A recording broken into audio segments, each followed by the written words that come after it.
नमस्कार, स्वागत आपका हरियाणा न्यूज़ 24 पर। मैं हूं प्रिंस लांबा, मेरे से विनय सिंधु के साथ मौजूद है भिवानी में। और भिवानी बहुत बड़े मसले के साथ मौजूद है, क्योंकि आज से करीब 1-1.5 वर्ष पहले हमने रोहनात गांव, जो हांसी के अंतर्गत आता है, भवानीखेड़ा विधानसभा क्षेत्र के अंतर्गत आता है रोहनात गांव, उसमें हमने खबर दिखाई थी कि अंग्रेज चले गए, लेकिन वो एकमात्र ऐसा गांव है भारत का जो आज भी गुलामी झेल रहा है, गुलामी की जंजीरों में जकड़ा हुआ है और अपने गांव की जो है गुलामी से आज़ादी के लिए पहले भी लोगों ने संघर्ष किया, काफ़ी गांव के लोगों ने, लेकिन अब वहां से जो धरना चल रहा था उसको भिवानी सचिवालय के सामने शिफ्ट कर दिया गया। यहां पर लगातार पिछले जो है 6-8 महीने से लगातार गांव के लोगों द्वारा धरना दिया जा रहा था, जिनमें से अब एक व्यक्ति ने जो संघर्ष कर रहा था लगातार गांव की आज़ादी के लिए, प्रत्येक व्यक्ति के लिए, प्रत्येक पुरुष, महिला, बुजुर्ग, बच्चे, युवा, सभी के लिए उसने आत्महत्या कर ली परेशान होकर। और सुसाइड नोट में कहीं ना कहीं कई अधिकारियों के नाम शामिल है। तमाम गांव के लोग मौजूद हैं, गुस्से में है, रोष में और दुख भी है, क्योंकि अपने बीच का एक संत जैसा व्यक्ति इनके बीच से चला गया, संघर्ष करने वाला इंसान इनके बीच से चला गया, जो गांव के लिए लड़ाई लड़ रहा था। तमाम लोग मौजूद हैं, सभी से बातचीत करेंगे। सबसे पहले जी, क्या नाम है? धर्मवीर फौजी आपके भाई थे? हमारे गांव के थे, गांव के थे। भाई थे। क्या कहेंगे?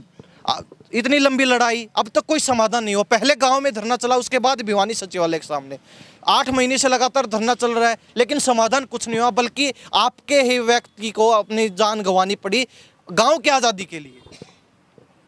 ऐसे है ये, जब से देश आज़ाद हुआ है रोहनात गांव इस लड़ाई को लड़ता रहा है। 75-76 साल हो गए इस गांव को ना तो न्याय मिला है। आगे मिलेगा तो देखो, कोई अच्छा प्रधानमंत्री मुख्यमंत्री आएगा तो न्याय जरूर मिलेगा। बीच में एक बार माननीय मुख्यमंत्री प्रताप सिंह जी कैरो आए थे, पंजाब और हरियाणा एक था, वो खड़गपुनिया में आए हुए थे। उन्होंने ये कहा था कि वह पंजाब प्रांत में एक गांव ऐसा है जो अंग्रेजों ने नीलाम किया था। मेरे को पता चला भाई मेरे प्रांत में एक गांव नीलाम है, तो मैंने आज इस मंच के माध्यम से मैं एक घोषणा करता हूँ, इस गांव को 57 प्लाट, 12 एकड़ का एक प्लाट वो इस गांव को देंगे। उसमें भी अगर इस गांव की भरपाई नहीं हुई तो हमारी सरकार के पास और ज़मीन है, वो भी इसको उपलब्ध करवाएंगे, गांव को शहीद का दर्जा देंगे। दुर्भाग्य की बात है ये घोषणा ही रहेगी मंच पर जो कहा, क्योंकि वो भगवान ने प्यारे हो गए, उसको लागू नहीं कर पाए। 23 साल से वेद प्रकाश जी इस लड़ाई को लड़ रहे थे। इनसे पहले बलेराम जी, उन्होंने 10, 12, 15 साल लड़ाई लड़ी। उनसे पहले ब्रजलाल जी पढ़े लिखे व्यक्ति थे, ब्राह्मण जाति से, पंडित ब्रजलाल जी सरपंच रहे वो गांव के, उन्होंने भी ये काफ़ी लड़ाइयाँ लड़ी। बहुत लंबा संघर्ष चल रहा है, बहुत लंबी लड़ाई चल रही है। पूरा भारत आज़ाद हो गया, आप आज भी गुलाम हैं। हमारी 6ठी पीढ़ी इस लड़ाई को लड़ रही है जी। कोई भी ऐसा मुख्यमंत्री आज तक हरियाणा में नहीं आया इस गांव का बारे में उसने ना पता हो। जितने भी मुख्यमंत्री आए, इतिहास गवाह है, सब ने इस गांव को पता है जी। लेकिन गांव के लोग मिलते रहे, आश्वासन भी मिलते रहे। अभी आगे कब कौन आएगा इस गांव को, कौन कब तक लड़ाई लड़ते रहोगे? वेद प्रकाश जी, संतलाल जी, लगातार जो है लोग अपने गांव की आज़ादी के लिए, अपने लोगों को आज़ाद करवाने के लिए कुर्बान होते जा रहे हैं। कब तक लड़ाई लड़ते रहोगे? ऐसे तो आपका जो है जवाब दे रहा है धैर्य भी। मैं इस हिंदुस्तान के लोगों से पूछना चाहूँगा कि वैसे कितने गांव नीलाम करे थे, कितने गांवों को तोप से उड़ाया था। हमारे साथ जो ज्यादती हुई है, गांव को तोप से उड़ा दिया, फांसी पर लटका दिए और आदेश भी जारी कर दिए, कोई उतारेगा उसको भी फांसी पर लटका देंगे। क्यों? क्योंकि अंग्रेज़ों ने दहशत फैलानी थी कि वह और कोई क्रांति में इतना ज़्यादा हिस्सा ना ले। उसके बाद 20,656 बीघे ज़मीन जो थी वह सारी नीलाम कर दी थी। आज हमारे पास उस ज़मीन के बदले में माननीय मुख्यमंत्री कह रहे हो प्रताप सिंह जी तो कुछ करना चाहो थे, आगे कोई न कोई हो सकता है भगवान को ऐसा मुख्यमंत्री ऐसा प्रधानमंत्री दे दे कि हमारे गांव की सुध को ले ले। जी, हो सकता है, इसलिए हम लड़ाई जारी रखें। नहीं तो आपका गांव अनाथ की तरह जी रहा है अब तक। हाँ, अनाथ हैं। इस गांव को बागी भी घोषित किया गया था। जी, बागी घोषित करने के बाद ये ज़मीन नीलाम हुई थी। विलियम खवाजा ब्रिटिश सरकार में उनके हिसाब से कमेटी बनाई गई। अमर रहे भारतवासियों की मांगे लागू करो, शहीद संतलाल अमर रहे, शहीद वेद प्रकाश अमर रहे, भारतवासियों को न्याय दो, दोषी अधिकारियों के खिलाफ कार्रवाई करो, शहीद वेद प्रकाश अमर रहे, शहीद संतलाल अमर रहे, भारतवासियों को न्याय दो,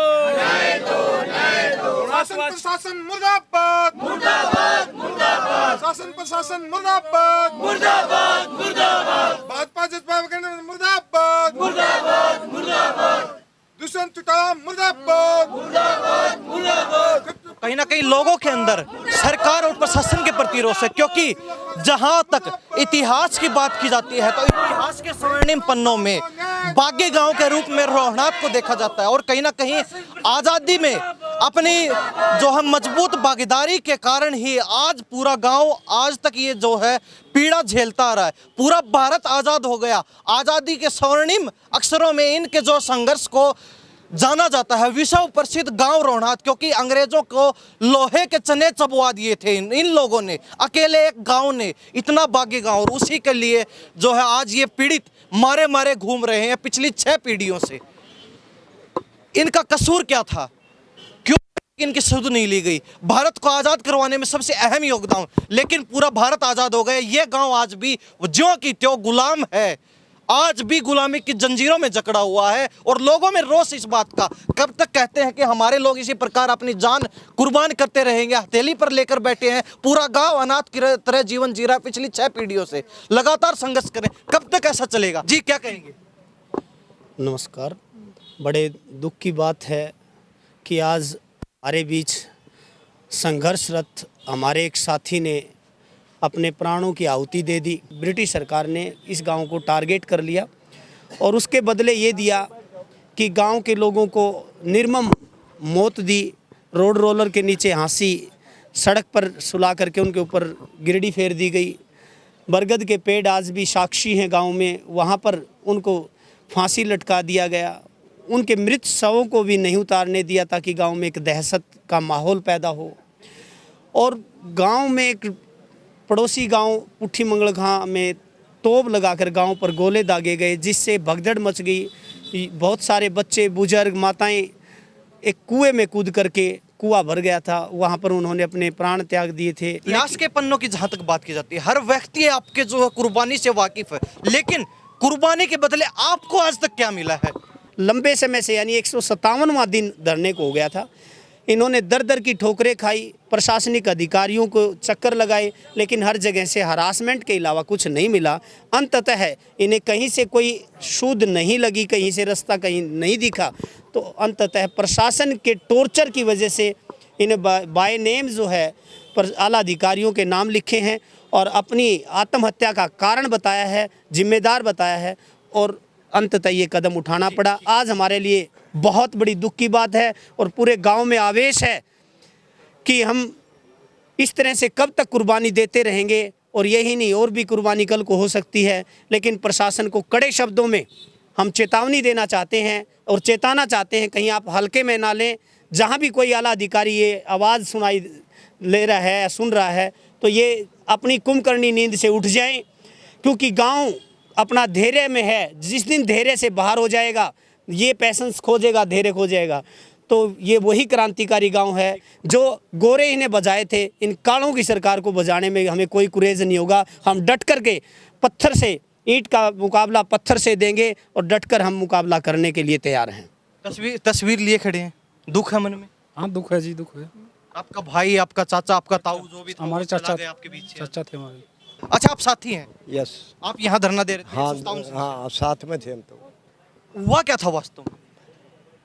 वास्तव में जो प्रशासन की तरफ से जो जिस डिमांड के लिए, जिस लेटर पत्र के लिए हमने DRO साहब, सदर कानून को और उपायुक्त महोदय से रिक्वेस्ट की थी कि ये डॉक्यूमेंट्स जो गांव रोनाथ की ज़मीन से संबंधित हैं वो हमें दिए जाएं। क्या जवाब मिला? वो जवाब जब DRO का जाते तो कुछ अलग हिसाब मिलता कि आप मुझे एक पेटी दे दीजिए, चाहे वो चंडीगढ़ हो, चाहे पंचकुला हो, चाहे भिवानी हो या हिसार हो, वो सारे डॉक्यूमेंट्स मैं आपको दूंगा। वहाँ से ये जवाब मिला। और DC साहब से एक बार हमारा डेलीगेशन मिला तो DC साहब ने हमें 3 लेडीज थी 2 जेंट्स से, साथी बेदी नेतृत्व कर रहे थे, उसकी बैक में मैं भी था। तो DC बेदी ने ये कहा, हाँ बोलो जी कहाँ से आए हो आप? बोला जी गांव रोनाथ के वासी हम, 4 महीने से धरना था यहाँ पर। बोला अच्छा साबत गांव ने बुला लो। इसके ये वर्ड है जो मेजर पद पर बैठा हुआ है, मेजर पद। कौन से अधिकारी कह रहे हैं आप? ये उपायुक्त महोदय साहब, DC। हाँ यस, मैं साथ में हूँ। ये DC के वर्ड हैं। बोले हाँ तुमने तो मुरबे चाहिए हैं। अगर DC साहब की जमीन जाती तो क्या कहते, हमारे से अगली लाइन में खड़ा मिलता DC साहब अपने अधिकारों की लड़ाई के लिए। और वो हमें ये कह रहा है आगे तुमने तो मुरबे चाहिए। मीटिंग कर तो ली, किसके साथ कर ली, किसके लिए कर ली, किस समय कर ली, कहाँ कर ली, हमें ये तो बताइए। अरे डेलीगेशन तो आज मिला आपसे, मीटिंग कैसे कर ली आपने? और जो DC और DRO के मध्य में जो पत्राचार हुआ वो DC ने रिपोर्ट बना के चंडीगढ़ भी भेजी और दिल्ली भी भेजी, उसकी हमें फोटोकॉपी तो मिलनी थी, नहीं मिली। नहीं, आनाकानी कर रहे हैं। वो कोई CTM का नाम लेता है, कोई DRO का नाम लेता है। क्या समझे? सीधा सा था कि पूरे गांव से पैसे हटने हैं। बिल्कुल मैटर था, बिल्कुल था, ये गांव से पैसे हैं। उसी से आहत होकर ये कदम उठाना कि बिल्कुल है, वो मानसिक आघात होया उसको, मन में दिमाग में उसको पीड़ा हुई। वही तो मेरे भी है। फिर एक बंदा सहन कर लेता है, चलो कोई बात नहीं, एक सहन नहीं कर पाता। सहन तो लगभग 1 महीने से कर ही रहा था। जो भी ये हादसा, ये शहादत हुई है ना, प्रशासन की लापरवाही के कारण हुई है, सरेआम। क्यों उन्होंने बोली, ऐसे बोल रहे हैं, हमें हरासमेंट ही किया गया, निराश किया गया प्रत्येक डॉक्यूमेंट्स के लिए। की भाषा से मरे तो यही चीज़ें जब आदमी को जगह नहीं मिलती ना, नाक से ऊपर पानी चला जाता है ना, नाक से ऊपर पानी चला जाता है तो बताओ अब वो मनुष्य, वो आदमी मरेगा कि ना मरेगा? आप ही बताइए। नाक से ऊपर पानी चला तो मरेगा, मरेगा ना। ये एक लीडर नेता थे, इस लड़ाई को 21-22 साल से चला रहे थे, उसका नेतृत्व कर रहे थे। तो इस कड़ी के अंदर साथी का ये बातें पिंच कर गई। पिंच करने के कारण साथी ने जब तक पर मैं उसके साथ में था, रात को 9:30 बजे से हमें खाना खुना खा के अपने सो गए। मुझे नहीं पता वो साथी कब उठ के आया यहाँ। अब सवेरे 5 बजे आँख खुली, मैं बाथरूम वगैरह करके फिर वहाँ गद्दे पर बीड़ी पी के ना वहाँ 5:30 हो गए, चाय बनावाएंगे। मैं तो वहाँ से उठ के यहाँ तो साथी यहाँ लटका मिला। मेरे दिमाग में यही वहाँ साथी उठा होगा। मैं 2-3 आवाज़ें दी, वेद वेद वेद। फिर मैंने अच्छी तरह गौर से देखा, ओहो माँ ये तो हादसा हो गया भाई।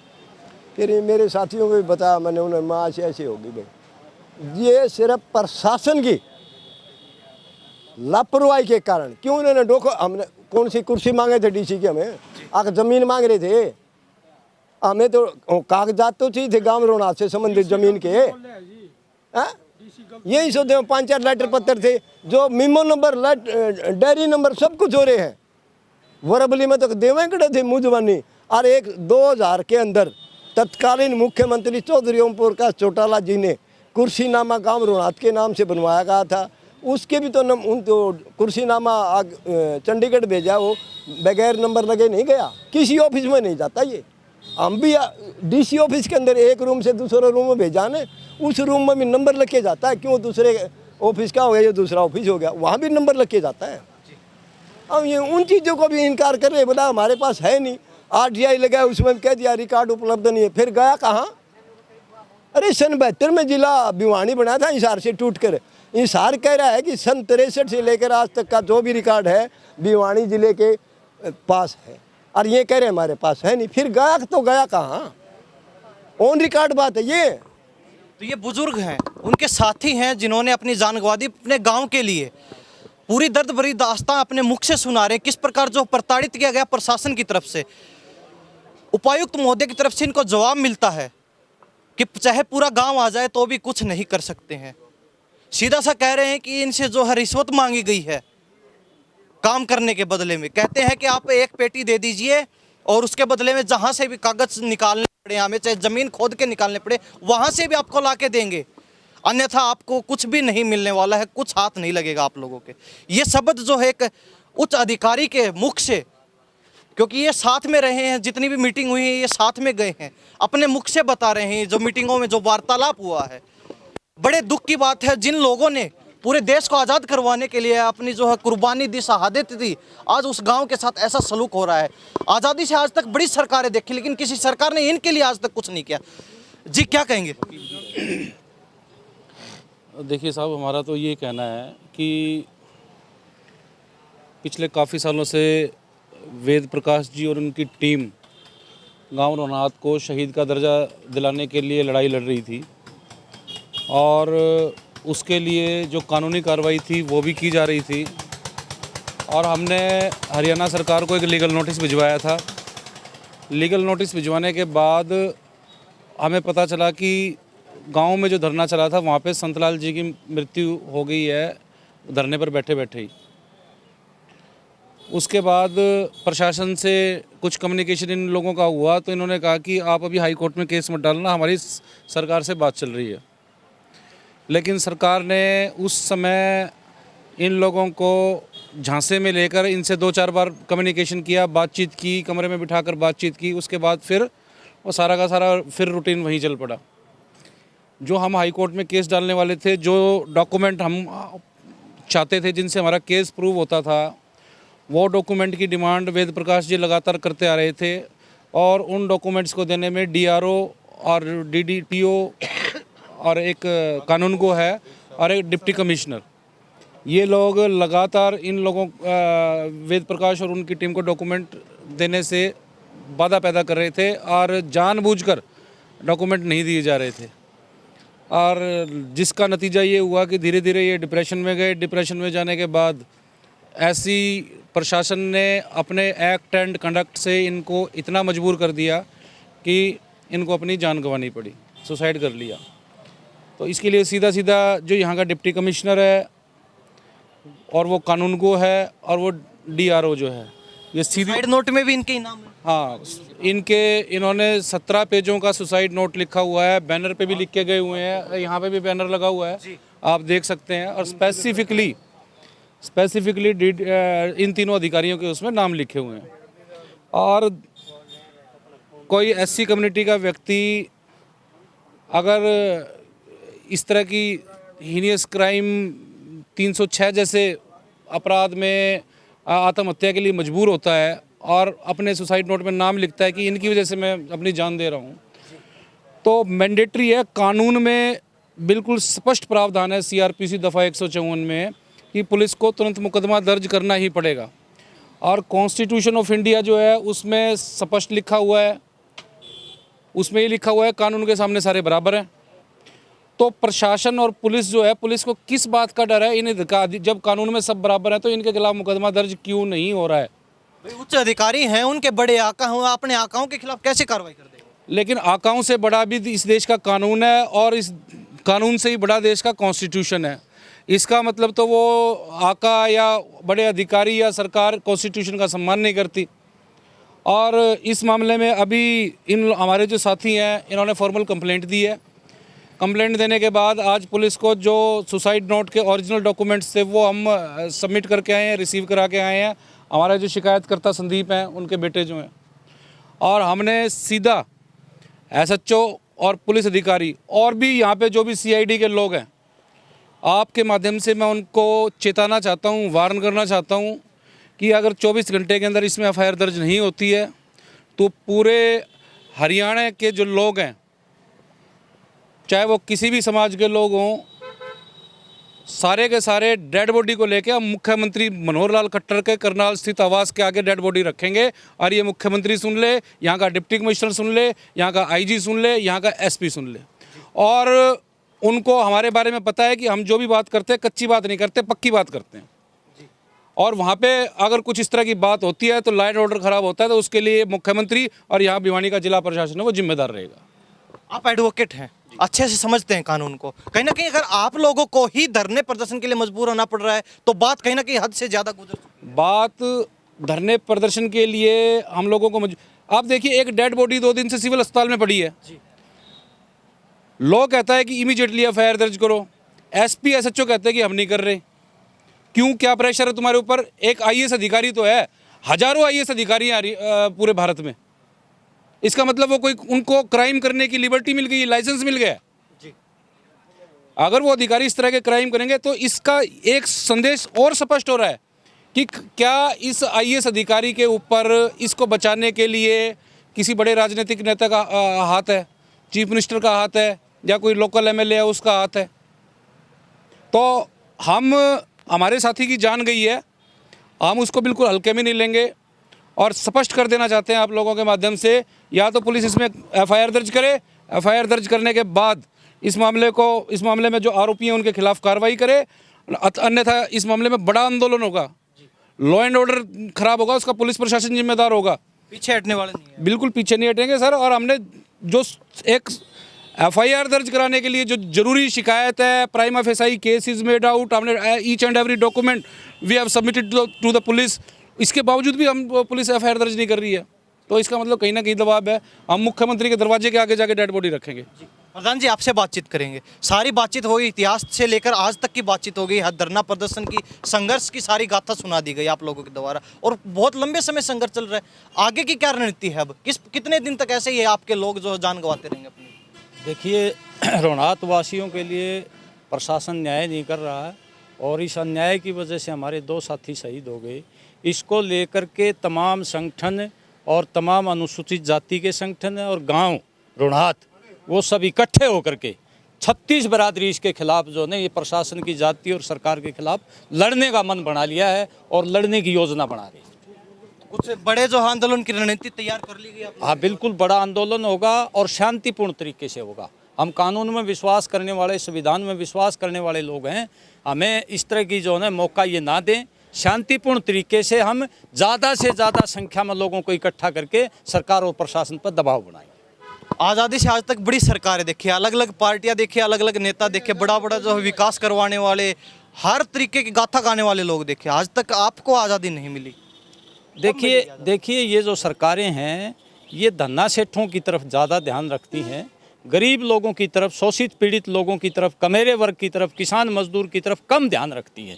इसलिए इन लोगों की ताकत ही उन सरकारों को मजबूर करेगी कि इन लोगों की तरफ भी ध्यान दें। विकास जी सर यहाँ पहुँच चुके हैं फिलहाल अपने लोगों के बीच, और कहीं ना कहीं कहते हैं कि हमें आगामी रणनीति बना ली है, आगे जो है धरना चलेगा, प्रदर्शन होगा, बड़े स्तर पर होगा, पीछे हटने वाले नहीं हैं। अब जो है गुलामी की जंजीरों से कहीं ना कहीं आज़ादी पाकर रहेंगे, ये ऐलान कर दिया है यहाँ के लोगों ने, साफ कर दिया है। पूरे हरियाणा के खोल देंगे, बड़ी पंचायत भी यहाँ पर रखेंगे और बड़े स्तर पर, युद्ध स्तर पर जो है आंदोलन करने जा रहे हैं। विकास जी क्या कहेंगे पूरे मामले? देखिए, पहले भी रोहनात का एक संतलाल जी आपने कवर भी कराया होगा, बहुत लंबा आंदोलन चला, सरकार के साथ बातचीत हुई और सरकार के साथ सहमति भी बनी। डीसी लेवल के अधिकारियों के साथ हमारी सारी लगभग बातचीत हो गई थी, मैं भी उस कमेटी का सदस्य रहा था। तो ये कहीं ना कहीं सरकार की संवेदनशीलता खत्म होने के कारण ऐसी घटना घटी। उसको क्या ज़रूरत थी? अगर पहले वाली मांग मान लेते तो यहाँ वेद प्रकाश को बैठने की ज़रूरत ही नहीं थी। दूसरी बात, अगर वेद प्रकाश जी बैठ गए और डीसी के पास अगर वो मांग क्या रहा था, अपनी ज़मीनों के कागजात तो मांग रहा है यार, कोई भी फर्द जाए कि न पटवारी से ले सका अपने कागज से, ये अधिकार है, ये तो है नहीं दूसरे देश का कि कोई नागरिक मांग रहा हो। तो इसको इस प्रकार से तिरस्कार करना, उसको उससे पैसे मांगना, ये कहीं ना कहीं सरकार का जो है प्रशासन का बहुत गलत तरीके से दबाव उसके ऊपर डाला गया और ये सीधे तौर पर प्रशासन के अधिकारी और जो सरकार है वो इस मौत के जिम्मेदार है।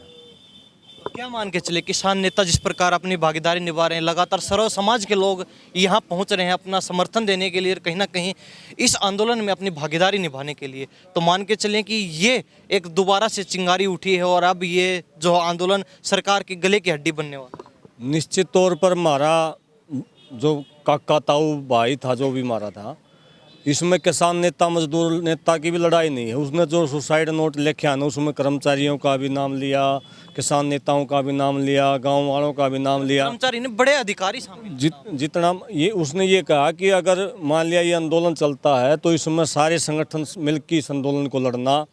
उसने तो ये तक कह दिया कि मेरे कंधे भी जो है कर्मचारी नेता होना चाहिए, किसान नेता होना चाहिए, एक मजदूर नेता होना चाहिए। उसके शब्दों से साफ पता चलता है कि उसने घर के लिए कुछ नहीं कराया, ना अपने बालक का नाम लिख रखा उसमें। इसे साफ पता चला उसका केवल और केवल एक के इच्छा थी उसकी, पहले भी मैं मिलता रहा उससे कि मेरे गांव को आज़ादी मिले और मेरे गांव के बुजुर्गों ने जो खून बहाया आंसी की लाल सड़क के ऊपर, उनको न्याय मिलना चाहिए। अरे कौन से इस आज़ाद देश के इतने साल के बाद भी आप कैसे यकीन कर सको कि कोई गांव आज भी गुलाम है। मैं तो पहले भी कह के गया था, अगर इस सरकार को गुलाम रखना है, अलग देश घोषित कर दो रोनायत को, गुलाम रखना है। अगर आप आज़ादी कागजा में नहीं दे सकते, लेकिन अलग देश तो हो सके है ना, और भी बहुत सारे देश अलग बन रहे हैं। रोनायत को अलग देश घोषित कर दो, हम भी इसी शरण छोड़ के रोनायत में बस लेंगे, हमारे अलग तक काम हो जाएगा, अलग तक कानून हो जाएंगे। अगर आप में इतनी ताकत नहीं है आपकी कलम में कि अंग्रेज़ों के द्वारा प्रधानमंत्री मुख्यमंत्री भी कहो कि हम अंग्रेज वाले कानून बदलेंगे। अरे संसद के कानून जब बदलोगे जब तुम्हें गांव के बदल पाओगे, गांव के कागज ठीक नहीं कर सकते तो ये क्या की सरकार है। तो जो अभी हम जो है यहाँ सारे संगठन इकट्ठे हो रहे हैं और आने वाले समय में सारे साथियों से चर्चा करके निश्चित तौर पर कोई भी अधिकारी हो, चाहे IPS हो चाहे HCS हो, किसी को छूट नहीं है किसी को मारने की। और ये सीधे सीधे आत्महत्या नहीं, मर्डर है ये। अगर किसी के ऊपर दबाव डाला जाए, उसको मरने के लिए मजबूर कराया जाओ तो मर्डर होता है। तो यहाँ के DC को ये समझ लेना चाहिए, यहाँ के SP को भी ये समझ लेना चाहिए, जो भी दोषी हैं उनको जेल के अंदर जाना पड़ेगा। और जो मांग रोनायत गांव की है, एक एक मांग हाथ में देनी पड़ेगी। पहले वाली गलती भी हम नहीं करने वाले हैं कि बातचीत होगी, समझौता होगा और अपना अपना घर चले गए। यहाँ चाहे 2 दिन लागो, चाहे 10 दिन लागो, चाहे 2 महीने लागो, चाहे 2 साल लागो, मारा तो आदमी मारा तो आता तो लिया जा। अभी आने वाले भविष्य में मारा कोई आदमी नहीं जावे और जो हमारी मांग है वह पूरी हुए। इसलिए सारे हरियाणा के सब साथियों ने लेके आगामी आंदोलन की घोषणा यहाँ से एक बड़े आंदोलन के कारण गया है उनको छोड़ने वाले बिल्कुल जेल के अंदर जाना पड़ेगा, बिल्कुल जेल के अंदर जाना पड़ेगा। ताकि केवल वेद प्रकाश की बात नहीं है, ये ऐसी घटनाएं हज़ारों की संख्या में ऐसी घटनाएं हुए हैं। प्रशासनिक अधिकारियों के दोषपूर्ण रवैये के कारण बहुत सारे साथी सुसाइड कर दिया है। ये तो वेद प्रकाश जी की हिम्मत है कि उन्होंने कुछ लिख के बता दिया। बहुत सारे तो लिखने भी नहीं पाते, घर मरे पाँव हैं, घर के पूछते रहे जहाँ के कारण हुआ, के कारण बताऊँ, बता भी नहीं पाते। तो इस कानून जब बराबर है ना सबके लिए, VIP के लिए भी बराबर है, मजदूर के लिए बराबर है, तो हम ये चीज़ साबित कराएंगे इस देश में कानून बराबर है।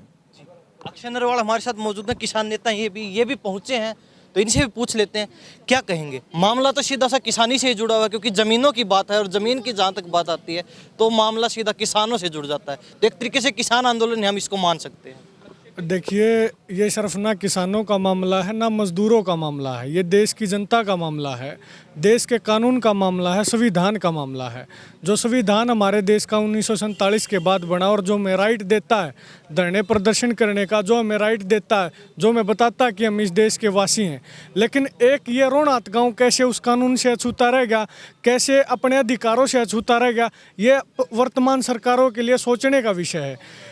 जो जान दी है, ये मैं सबसे बड़ी ये बात कहूँगा, कोई भी आदमी जब धरती छोड़ कर जाओ तो नौवा धरती पाट जाए, इतनी छोटी बात नहीं है। इतनी वो सारी बात अपनी लिख कर चले गए, या भगत सिंह तक घाट शहादत नहीं है, उनने देश खातर कुर्बानी दी थी ना अपने गांव खातर कुर्बानी दी है। तो यह एक सब बहुत बड़ी शहादत है उन्होंने जो दी है।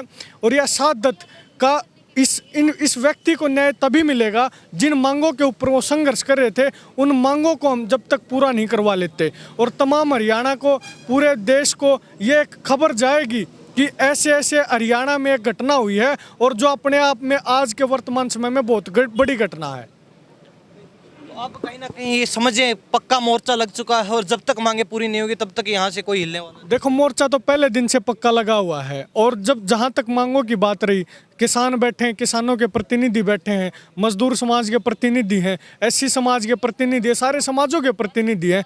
निश्चित तौर पे हमने सुझाव भी दिए हैं कमेटी को कि आने वाले समय में कोई बड़ी पंचायत की कॉल करके हरियाणा की सारी खाप पंचायतें, 36 बिरादरी, सारे वर्गों को मिला के यहाँ पे एक बड़ी पंचायत करें, और पंचायत में कोई बड़ा आंदोलन का फैसला हो जिस फैसले के आधार पर हम इस रोहनात गांव को और जो शहीद हुए हैं संतलाल जी और वेद प्रकाश जी, उनको हम न्याय दिलवा सकें। तमाम लोगों से हमने बातचीत कर, रोहनात गांव के लोग थे, उनके परिवार के लोग भी थे, और जो है तमाम संगठनों के लोग यहाँ मौजूद हैं, सभी से बातचीत करवा चुके। सभी का कहना है जिन मांगों पर यह संघर्ष जारी था उन मांगों को पूरा करवा कर दम लेंगे, उससे पहले पीछे हटने वाले नहीं है। तभी जो है वेद प्रकाश की शहादत वास्तव में शहादत मानी जाएगी, अन्यथा वो शहादत बेकार जाएगी। कहीं ना कहीं गांव के लिए उन्होंने अपनी कुर्बानी दी है, और गांव को अब जो है गुलामी की जंजीरों से बड़ा दुख दर्द सह लिया है कई पीढ़ियों ने। अब आज़ाद करवाने का समय आ गया है, और अब बहुत बड़े स्तर पर जो है आंदोलन होगा, और गांव को आज़ाद करवा के ही दम लेंगे। स्पष्ट कर दिया, स्पष्ट चेतावनी है उन अधिकारियों को भी जिनका नाम जो है सुसाइड नोट में शामिल है। कह दिया है कि उनको भी सलाखों के पीछे जाना पड़ेगा। अब जो है तमाम किसान हो, मजदूर हो या फिर कर्मचारी वर्ग हो, सभी लोग यहाँ पहुँच चुके हैं, एकजुट हो रहे हैं। तो कहीं ना कहीं ये संघर्ष काम आएगा, और उन अधिकारियों को भी उनके किए कर्म की सजा जरूर मिलेगी। इन्होंने स्पष्ट कर दिया, सीधी सीधी चेतावनी है। तो इन्हीं सब बातों के साथ मैं प्रिंस लांबा, मेरे से विनय सिंधु के साथ हरियाणा न्यूज़ 24। नमस्कार, जय हिंद।